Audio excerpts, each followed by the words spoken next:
Hi folks, David Waring here again with InformedTrades.com and today's lesson of the day. In our last lesson we furthered our discussion on the importance of position sizing and talked about the percent risk method for determining position size. In today's lesson we're going to introduce another position sizing method which Dr. Van K. Tharp talked about in his book Trade Your Way to Financial Freedom, which is known as the percent volatility method. So let's get started. Okay, so as we've discussed in our previous lesson on the average true range, volatility is basically how much the price of a financial instrument fluctuates over a given time period. Just as the average true range can be referenced when determining when to or where to place your stop, it can also be used to determine how large or small a position you should trade in a given financial instrument. To help understand how this works, let's take another look at the example we used in our last lesson on the percent risk model for position sizing, but this time determine our position size using the percent volatility model for position sizing. So the first step in determining what your position size will be using the percent volatility model is specifying what percent of your total trading equity you're willing to risk as it relates to volatility. So for this example, let's say that we'll allow daily volatility as represented by the average true range to account for a maximum of a 2% loss of our trading capital. Okay?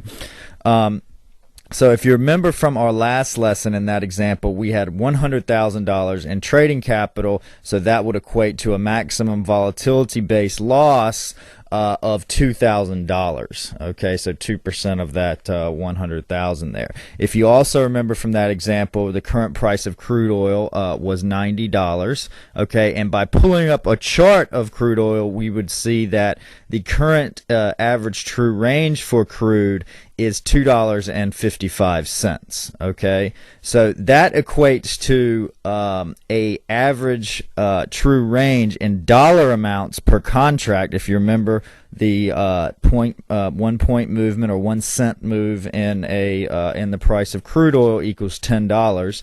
So $10 times 255 cents, okay, equals $2,550 is what the average true range is represented in dollar amount per contract. So that means that the average true range for one contract of crude oil represented in dollars per contract is $2,550.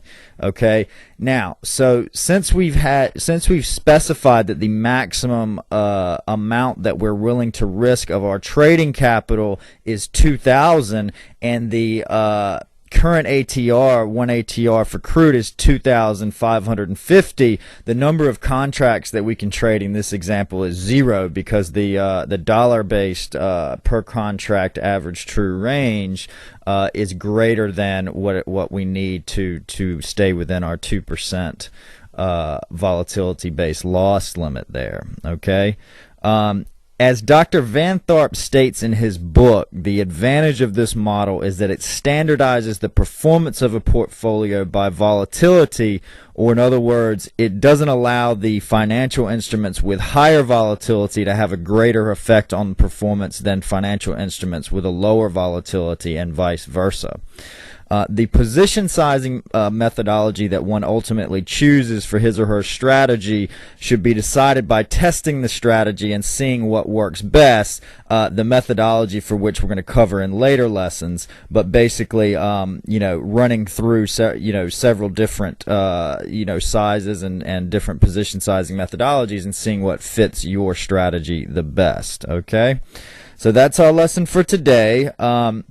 While there are many other methods for position sizing out there, which I encourage you to explore, this finishes up my series on the subject. If you're seeking more information, which I definitely encourage you to do on position sizing, I'm going to include a link to additional resources below the video if you're watching this on InformedTrades.com, or in the description section if you're watching the video on YouTube or one of the other sites. So I encourage you to check that out for more resources on position sizing. As always, if you have any questions or comments, please feel free to leave them in the comments section below, and good luck with your trading.